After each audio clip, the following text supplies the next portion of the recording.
for another lesson, the delusional standards of today.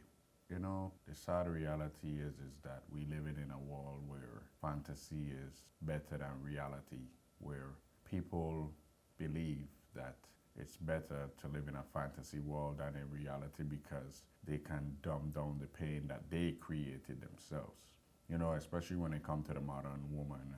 Yeah, we don't need to touch on that, but you already know. If you walk around or be in the vicinity of women, you realize that they hold this true to their chest.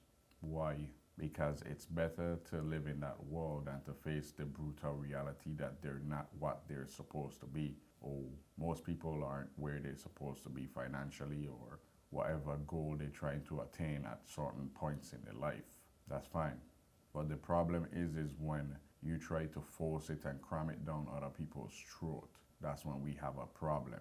You know, I don't really concern myself with what other people are doing because that's not my problem. But it's a problem when you try to ram it down my throat when I don't want to swallow that pill. Then we have an issue. Just because you living in a fantasy world don't mean that I live in a fantasy world alongside with you. It doesn't work that way. I live in reality because I had to grow up in brutal reality. There wasn't no Santa Claus, there wasn't no Easter Bunny, there wasn't no fairy tales.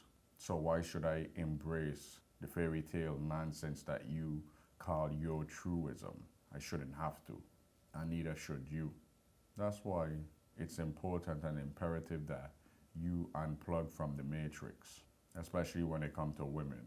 Because if you stay stuck to that matrix, you're gonna get drained. And eventually Agent Smith is gonna come get you. And he's gonna take over your body and then destroy you from the inside out. And I don't think that's something that you want, because I don't want that for you, and I don't want that for myself. I can promise you, you better unhinge. You better unplug and you better get right. You've been taught.